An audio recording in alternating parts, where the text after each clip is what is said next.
Hi, everyone. I'm Nicole from the Institute of Banking and Finance, and I'm delighted that you're able to join us this afternoon for this IBF Masterclass organized with Momenta on leading a team through a recession. We're glad to have with us today Derek Ma, Managing Partner at Momenta Group, to share this exciting topic with us. Once again, before we begin, allow me to do a brief intro on the IBF and the resources we have to help professionals in the financial industry. IBF was established by MES in 1974 as a training provider to provide functional training for the financial industry. Since then, our role has evolved into one of standard setting for financial services sector skills and competencies. In 2018, our mandate was expanded to cover career advisory and job vetting functions for the financial services sector, and we were also appointed the Jobs Development Partner for the financial services sector by the Jobs Development Council, and oversee both skills and jobs development in the financial industry in Singapore. Here's a quick look at our services and how we support the industry across training, recruitment, and workforce transformation. You can find out more about our services and connect with us on any of these areas via our website. The enhanced course fee subsidies, which are part of MES's support package to encourage companies to send their employees for training and upskilling, will continue this year. Training cost subsidies under IBF STS will be at 50% for trainees below the age of 40, and for those above the age of 40, it will be 70%. For IBF STS programs, it will now be at 30% for trainees under the age of 40, while still remaining at 70% for trainees above the age of 40. This applies to all courses that commence from 1st January this year.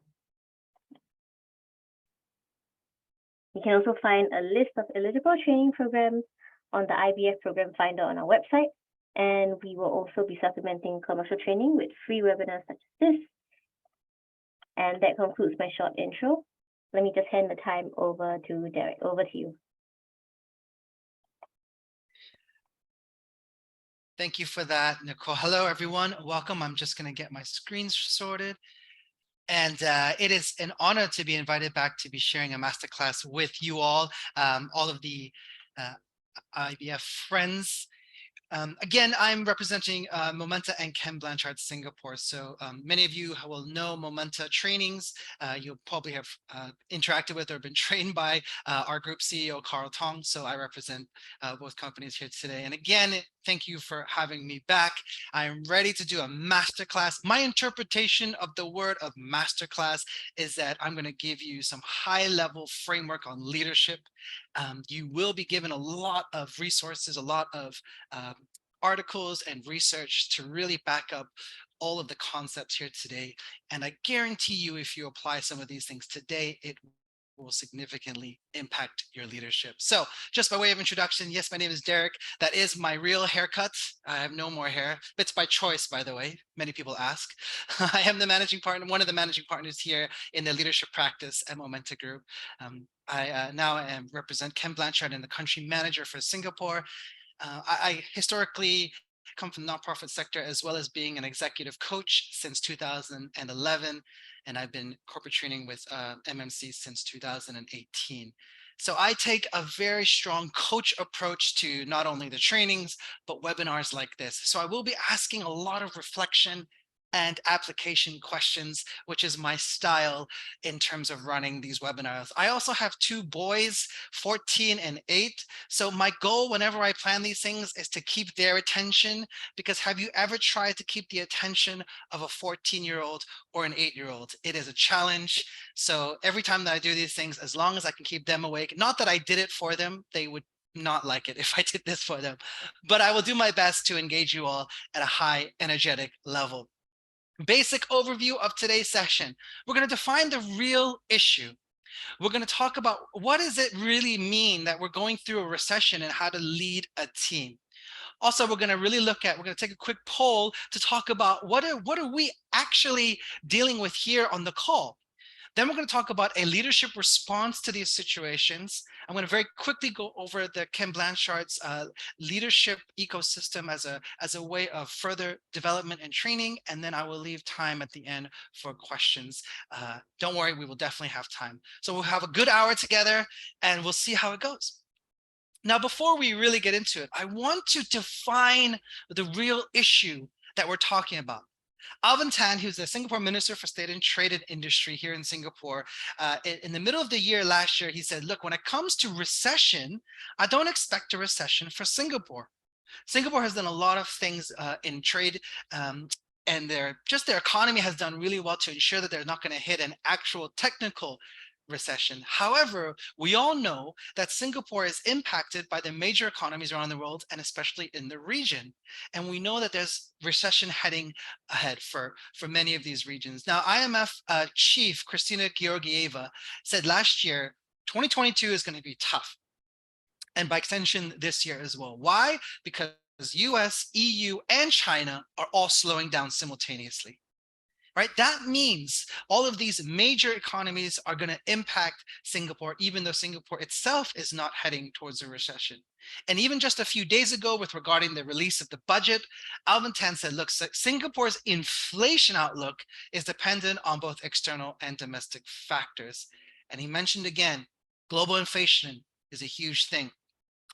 What's what economists call the double whammy. High inflation and recession is going to lead to some very difficult times.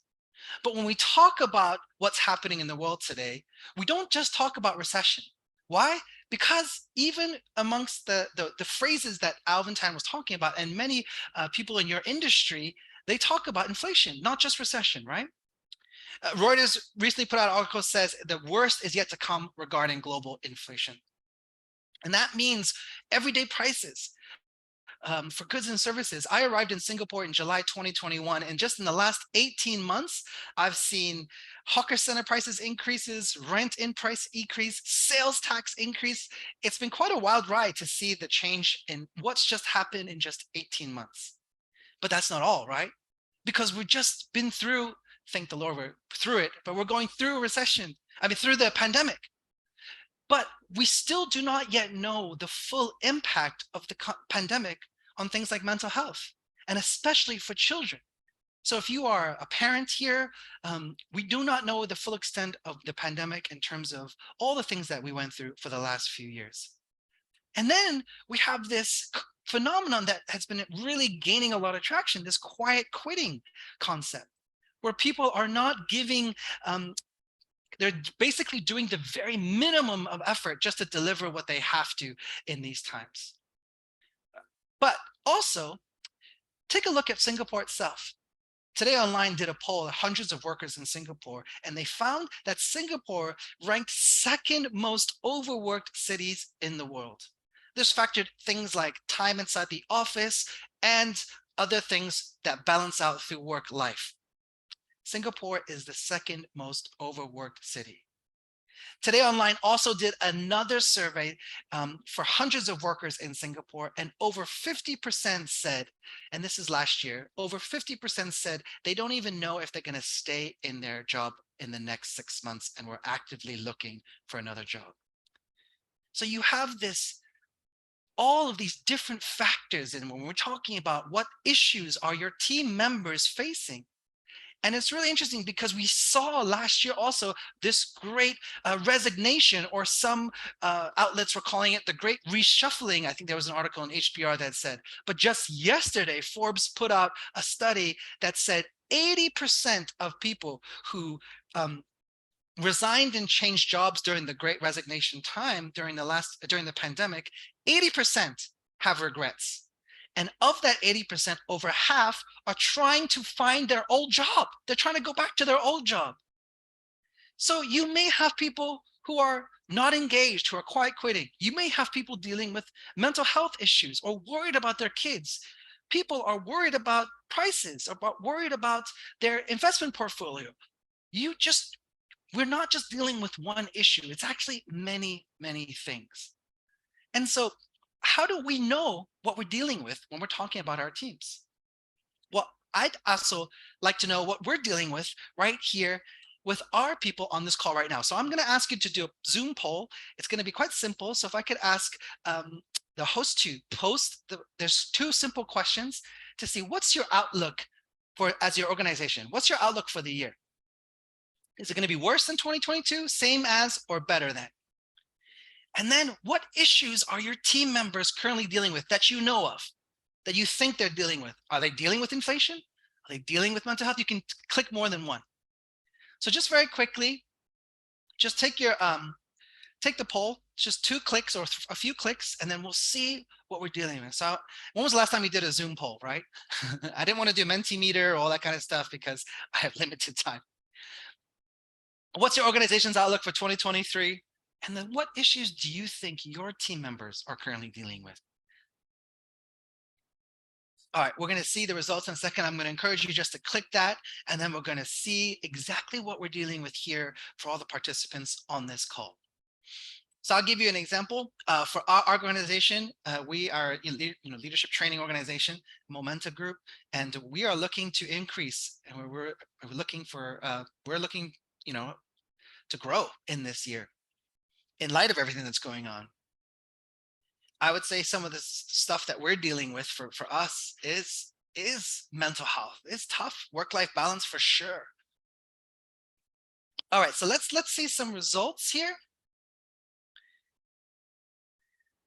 Yeah, so almost half of the group here, at least on this call, is looking at growing in the year. Even though we have recession, even though we have inflation, even though blah, blah, blah, blah, a lot of us are looking at either staying the course, 7%. So 2/3 of us is looking to either stay or improve. Wow. And just looking at some of these things that people are struggling with on your teams, right? Inflation is a huge thing. Many of you are obviously in the banking world, so you're dealing with prices, you're dealing with these situations. Now, this is what you think your team members are doing. I would venture that if you actually ask them, you might be surprised. You might be surprised. So when we talk about what your team members are dealing with right now, it's not just recession. There could be many factors. So what then, as a leader, what is our response? Now, before we get into the response, I want us to understand this concept that was called VUCA. This is situations that are volatile, uncertain, complex, or ambiguous. Volatile, uncertain, complex, and ambiguous. Why am I bringing this up? Well, it originally came out as a military term during the Cold War. It was a response to the preparation of potentially a nuclear war with Russia. So the American military had to plan for these crazy situations of potentially all of these things happening in the world, global impacting situations. Once that started being taught to their upper kind of military people, it was started to be taught to economists, because then they started teaching this and using this in companies as well. And the question was, how do companies prepare for these great global difficult situations that are volatile, uncertain, complex, or ambiguous? And the reason why I'm introducing it to you, maybe you've heard of VUCA, maybe you haven't, but what VUCA, this framework, does is that it doesn't allow you to have this mentality with, oh, it'll just get better with time, right? In times where it's volatile or ambiguous or complex, you can't just sit back.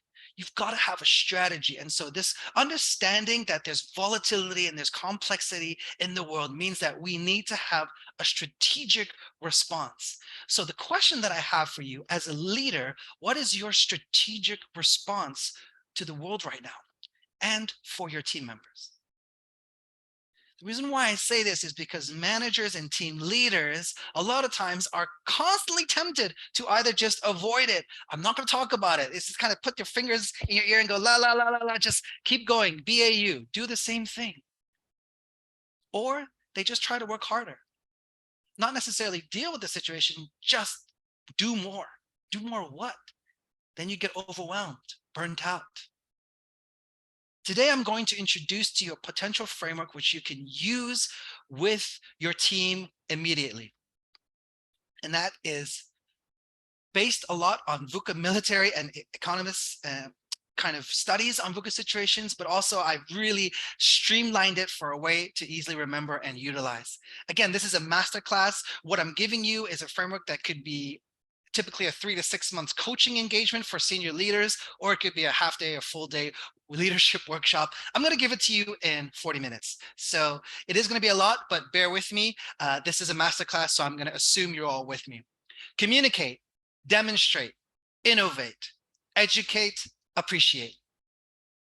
Each one of these are key steps. It's almost a progression. It doesn't have to be, but it can work as a progression. These are 5 key actions that you can take as a team leader if you are going to address the situations such as VUCA in your teams right now. We're going to go through each one of these. I'm going to give you some analysis or data or research, and then I'm going to end each section with some coaching questions to help you reflect and apply these concepts starting from the moment you end this call. So let's start with communicate. Why is communication important? Now, there are 2 parts to communication when I'm talking about it. One is to just have a simple conversation with your people. Why? Because a lot of times leaders don't talk to their teams. They don't talk to their team members. They just tell them what to do. You know your KPI, you know your target, go get it. But I want to show you this study that was done by Ken Blanchard Companies that they polled over 10,000 employees across different industries. And what they found was when an employee, what do they want from their work? So here's a list, and this is the list. At the top was that these employees, they wanted interesting work. They want a work that was going to be intellectually stimulating or at least significant in their eyes, and it was something that they want to do. So actually, the number one thing that they wanted was something interesting, something that they want to do. Number 2 was appreciation of the work done. So they want to do something interesting, and then they want to be recognized for it, which is totally understandable. And then number 3 was this feeling of being in on things, this feeling of being communicated or included rather than just being given tasks to do. So this sense of, we're in this together, or you're connecting with me and we're all together in this, not just a robot doing whatever's given to you. Now, I'll tell you honestly, when I first saw that, I was like, this is not my list. I don't agree with this at all. And I realized because I was looking at it through the eyes as a team leader or a manager. Now, they also polled thousands of managers with this same list. And I want to show you what came out of that list. The order is completely different. And what I want to show you is that, especially with the 1, 2, 3 of managers, this is the 1, 2, 3 of employees, but look at the 1, 2, 3 of managers. Managers, team leaders are looking for good wages. They're looking for job security, and they're looking for advancement opportunities. And again, I'll be honest, when I saw that, I was like, yes, that's what I want. But here's the scary thing. Employees want these things.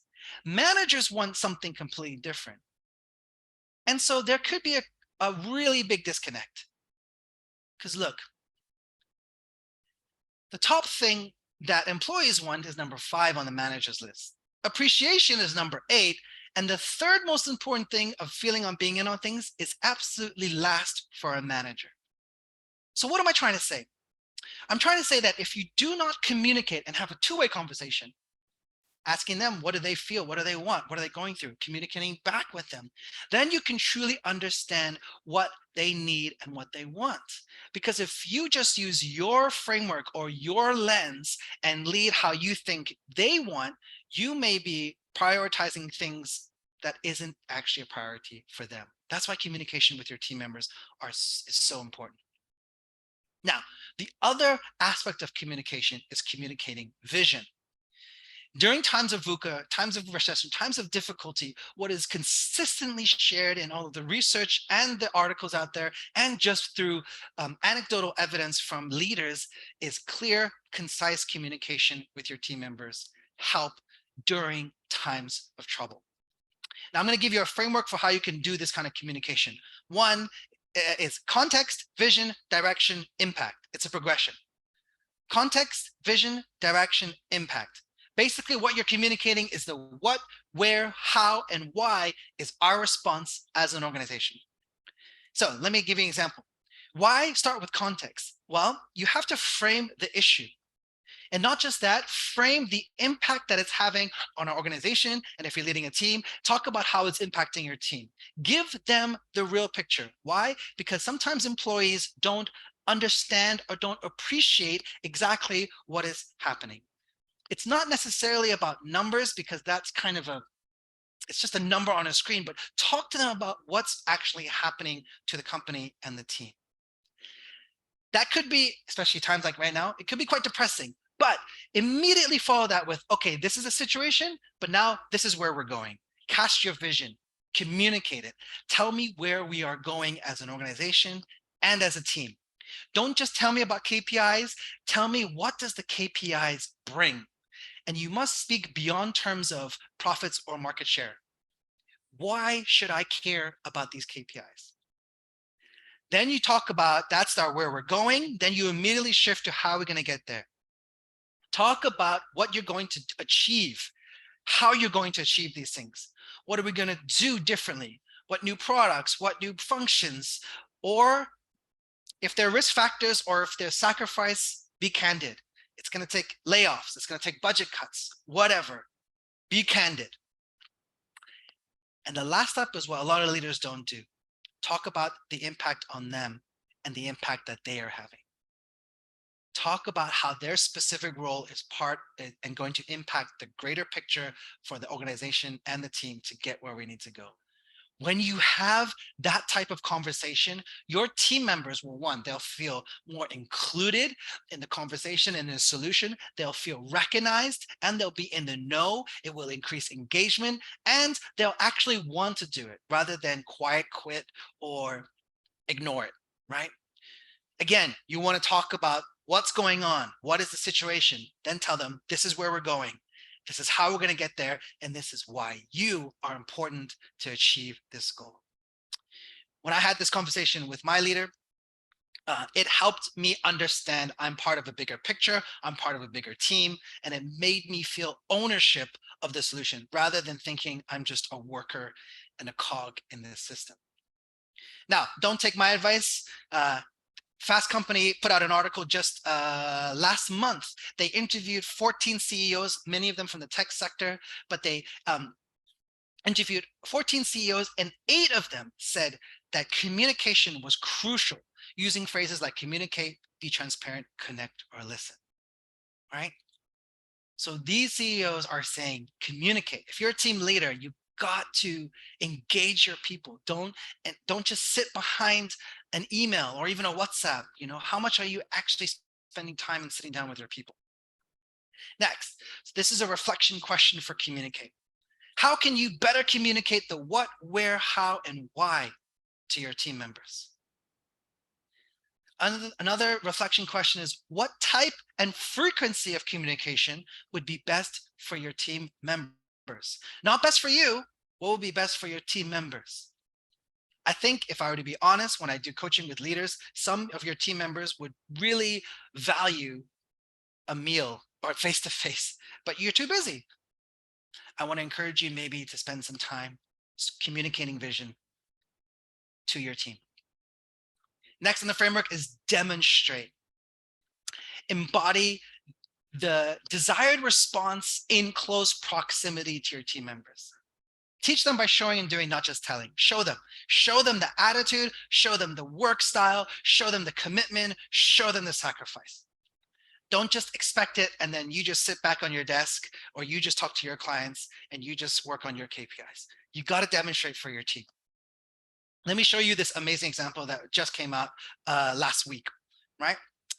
Zoom CEO Eric Yan, he took a 98% pay cut and he said he's going to earn just 10,000 salary this year, which is going to be significantly less than the majority or if not all of his whole company. But this is what I want you to see. When he announced this to this company, he said, listen, I know that there's going to be 13,000 layoffs. However, the mistakes were mine. He didn't blame the recession. He didn't blame the war in Ukraine. He didn't blame anyone else. He said, these were my mistakes.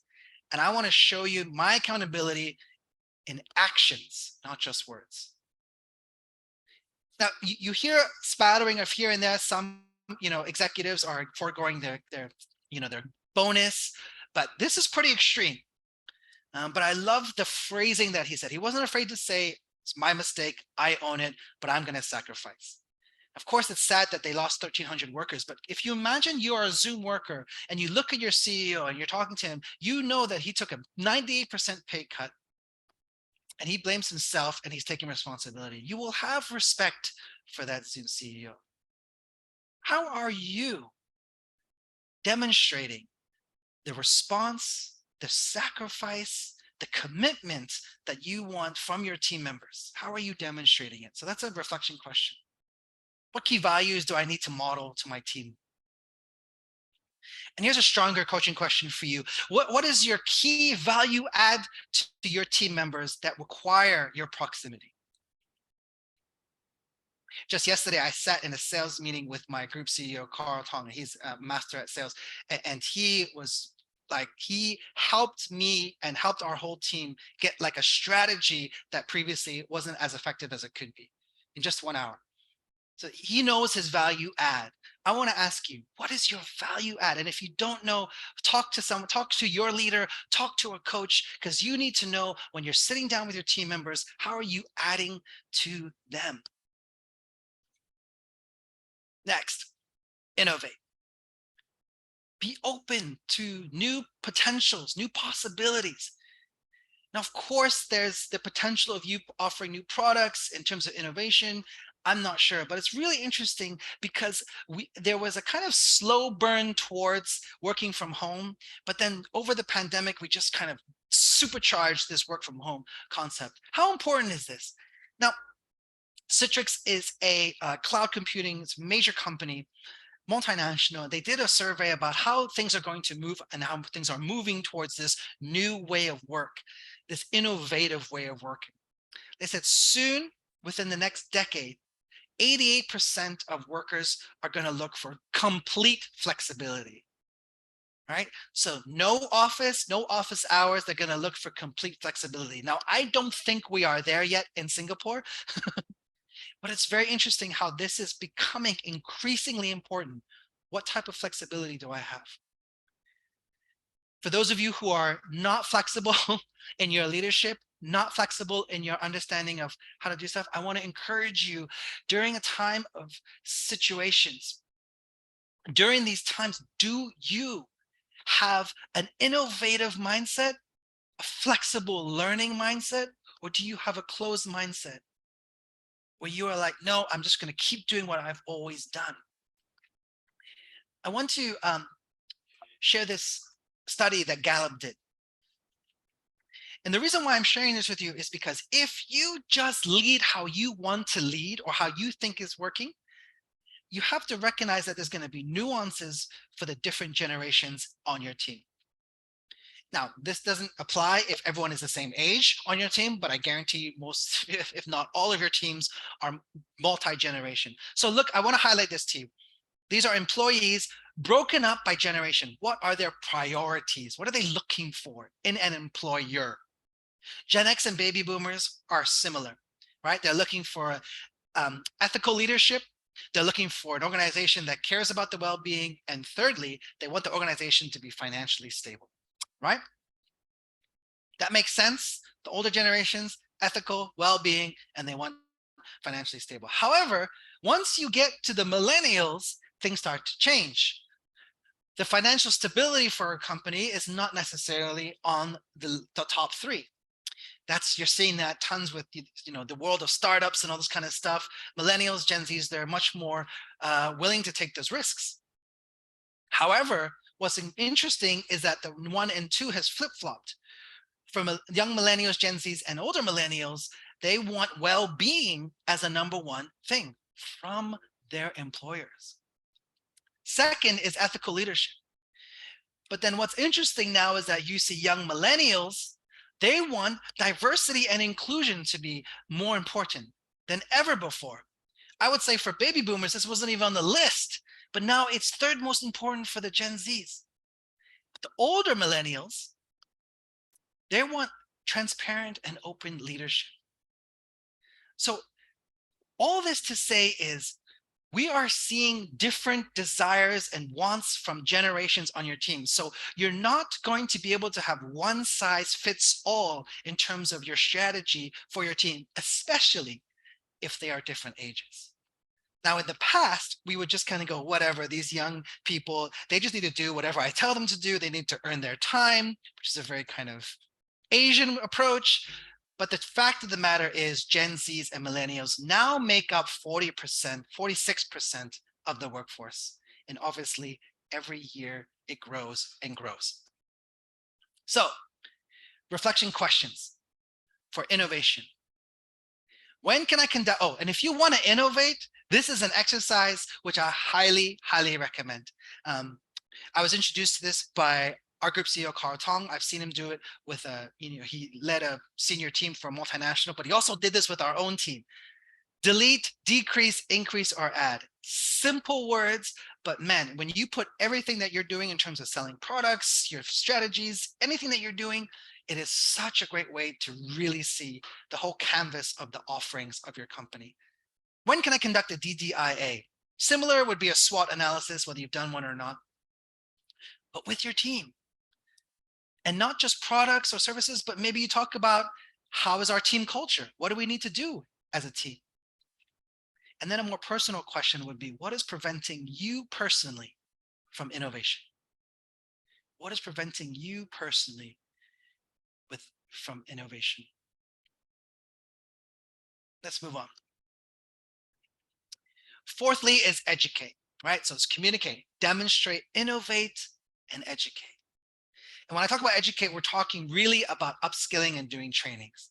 Now, listen, I'm just full disclosure, I work for a training company, so I am a bit biased here, but this is something that I truly believe in. I'm going to back this up with, with an actual research. This is American Psychological Association. This was a journal research that was submitted and peer reviewed. Basically, it's showing this.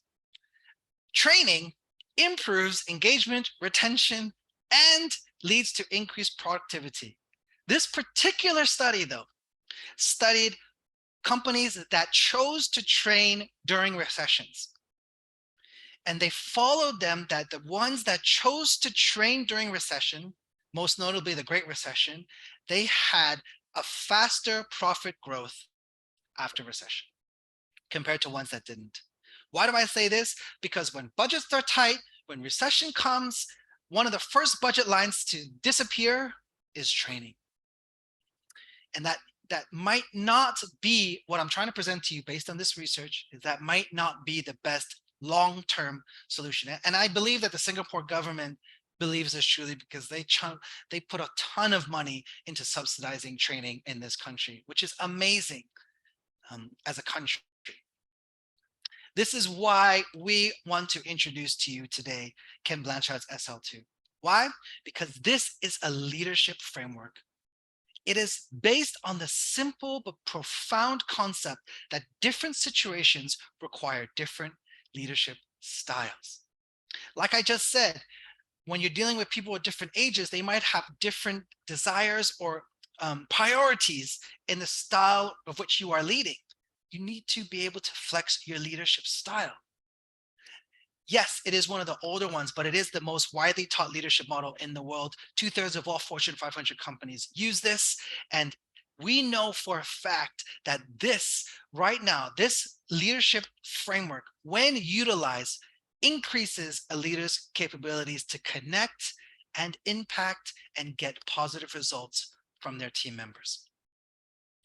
I want to introduce that to you because we have 3 programs that is currently certified for IBF. SL2, which is a 2-day workshop, mostly for managers and senior leaders. The 2-day does a lot of the framework study, and then we spend the second day a lot of practicing to ensuring you understand how to utilize the framework. We have a 1-day for the financial industry, SL2 1-day. That's more for senior leadership to be introduced to the concepts of it, because getting 2 days out is quite difficult for some of these senior leaders. And then based on the SL2 framework, we have something for individual contributors called self-leadership, and that's called self-leadership for the financial industry. Those are the 3 IBF certified programs which we can offer for your organization and for your team, should you want to upskill. Now, reflection questions. What key skill sets do I crucially need to more effectively lead my team? In other words, what do you need to train in? Is it communicating? Is it being able to share vision? Is it how to have feedback conversations? Because I'm assuming that your core function of your job, you're doing well because you're a manager. But how about your leadership skills? And then think about your team. What skills development will be most impactful for your team members? how are you preparing them for the turnaround?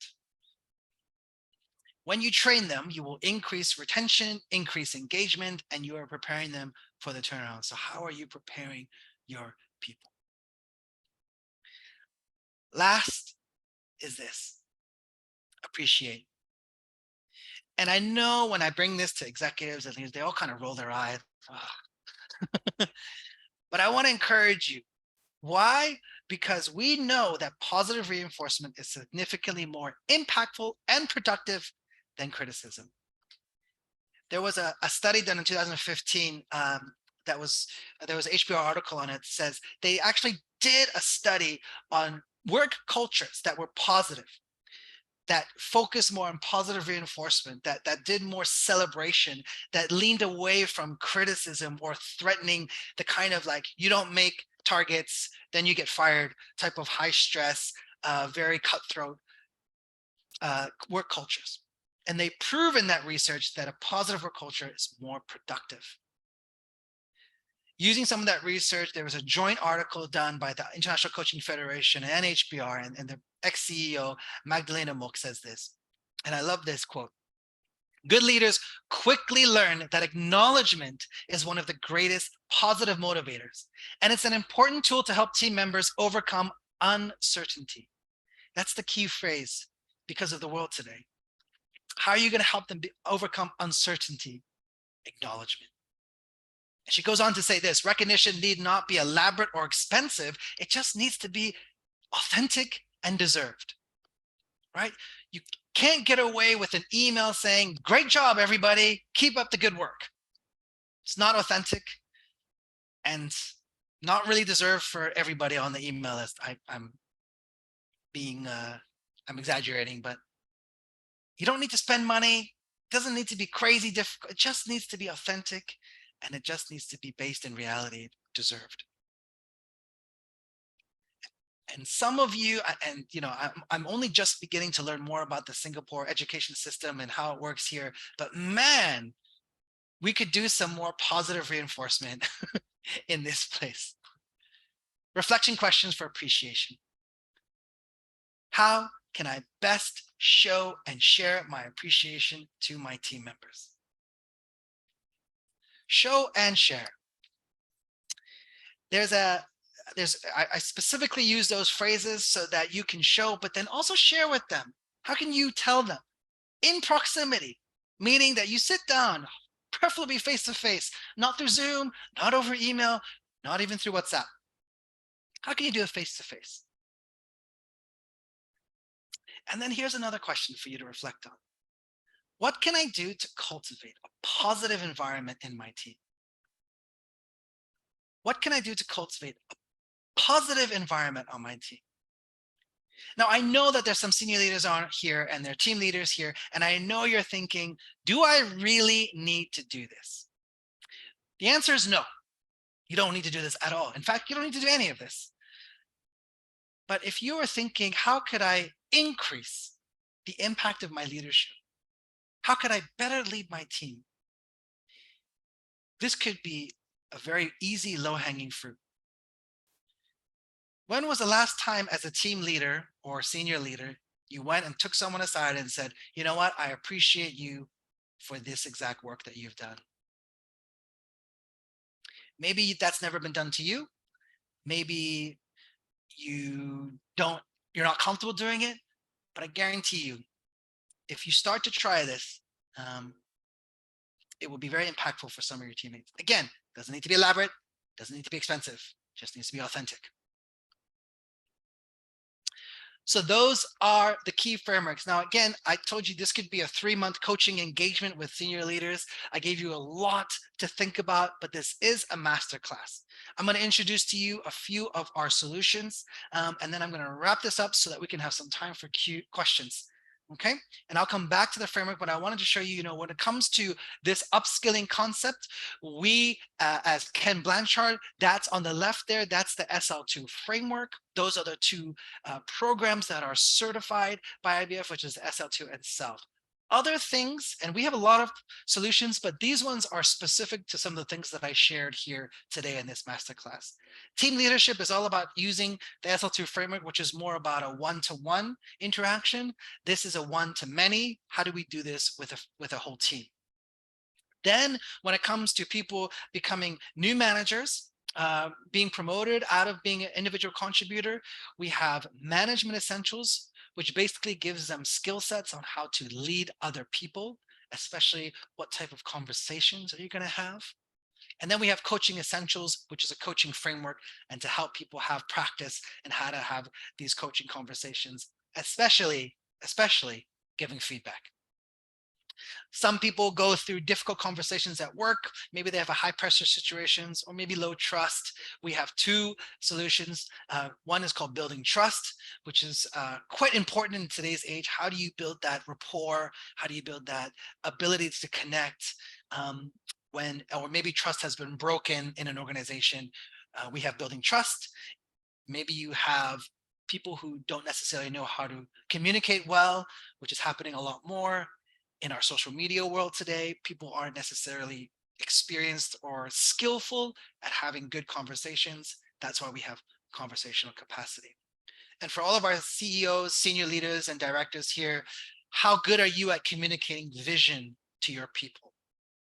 We have a product called Leadership Point of View, which is more of a personal coaching and bringing you through these concepts of how do you discover and effectively share your vision with your team, with your people, or with a number of people. So these are not IBF certified, but these are solutions that we can provide based on some of the things that I brought up here with the framework. Now I am going to shift over to the end and then leave time for questions. So if you've got your questions, just keep them or put them in the chat in a moment. But first, if you want these slides, every article that I've referenced will be linked on the slides. If you want them, please, we don't get your information due to past, we want to ensure that your data is honored. So you need to scan this QR code, and then we will be able to I'll personally contact you immediately after this, and then we'll have a quick conversation and I'll be able to share these slides with you. So I'm going to leave this on here for a few more seconds. If you want these slides, you want all the research and all the links, I would love to give them to you, but we have to do it this way because your data is protected with IBF. So please go ahead. I'll show this in a moment again. Now, for the Blanchard LinkedIn website, I wanted to spend just a few moments on this because we are evolving our current LinkedIn site. It's going to be more a learning community. We're going to be encouraging all of our HR and organizational development and leaders on our network to start engaging more, asking questions, posting more content, having people engage with each other on our LinkedIn site. So I want to encourage you, if you're curious, or if you want to know more, if you want to just be part of a place that's going to be talking about leadership, please, we want to encourage you to join our LinkedIn page. So I want to say that that's going to be a place where it will be a constant place of growth, challenge, all about leadership. And of course, we have our SL2 experience, which is the SL2 workshop coming up at the end of March. That QR code is on the right of your screen if you are interested. And I will say this, if any of you are looking to do trainings, or if you can connect me with your decision makers or your head of learning at your organization, would love to give you a complimentary seat. And I will talk to you about that. So if you want to be part of that, just reach out to us and I would definitely love to invite you to that. So we have a good 15 minutes before we end.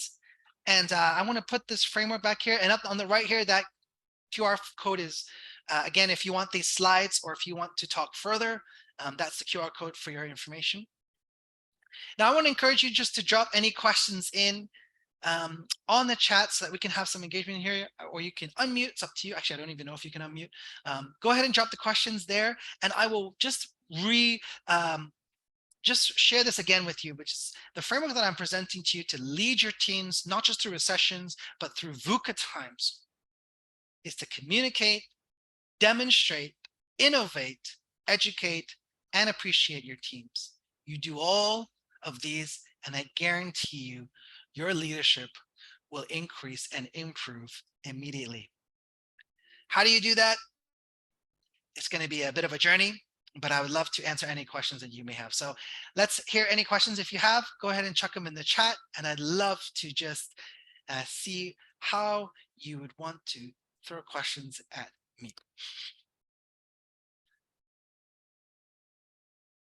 And on the webinar chat, there are a few of those links there in case you missed any of them. My wonderful colleague there, Denise, has posted that for you. Let's see, anonymous thing. Did any other text simply do something similar to Eric Yan?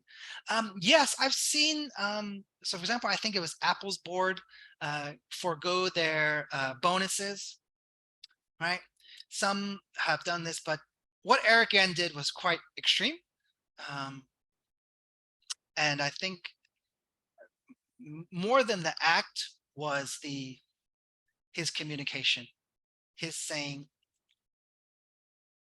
I take responsibility and I will, I also want to sacrifice. So that was really significant. I thought that was very cool. You don't see very many CEOs of large companies saying, not only am I going to take a sacrifice as well, but the fault was mine, which I quite admire that from a leader. Great. If there are any other questions, I'd love to throw them in, or if you have any questions pertaining to leading your team, you have a leadership coach here for the next 10 minutes or so. You can just go ahead and throw a question in.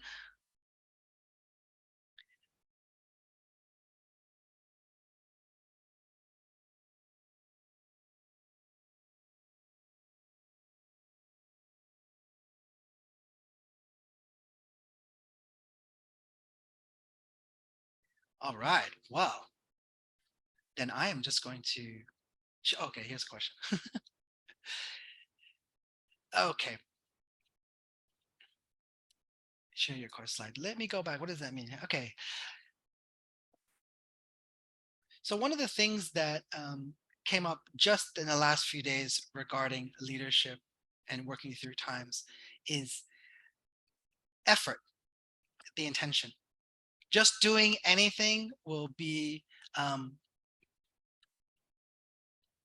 really received well. What we see a lot of times when we're doing these trainings and working with leaders is that they choose to not do anything different. And if you just try to do something new, any of the things that I suggested, or it doesn't even have to be what I presented to you today, it will be received really well. This is something that I give more to my clients, and I say, look, you can use when I talk to certain people regarding their leadership, they say, I say, look, why don't you say that there's this bald guy I heard talk on Zoom about leadership, and I'm going to try something new. And the reason why I give that to a lot of clients is because it takes the pressure off of them saying, hey, I don't know what I'm doing, or I'm going to try. They just say, hey, I learned this from somewhere. I'm going to try something new. And it's a very interesting concept, because when someone says that, people then lower their expectations and lower their guard a little bit, and they're more receptive to what you're going to do. So the reason why I feel like this is really important for everyone is because the situational leadership concept. So I want to encourage you, because it's certified by IBF, there's up to 70% funding, and this could be something very significant for your organization. So I'm going to pause again, see if there's any questions. And I'm going to, maybe I'll stick here on all of these for the ecosystem. If there's anything that you would want to have questions on, whether you have questions on any of these frameworks or any of the leadership solutions that we provide.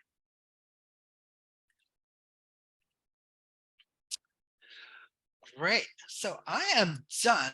I'm not sure what I'm going to do with this time, Nicole. I need to finish it, right? Because yep, I'm going to hand it over to Nicole, and I want to say thank you for anyone who is on here. Again, my name is Derek, and I appreciate all of you chiming in. And thank you so much to Nicole and IBF for having me. Thank you so much.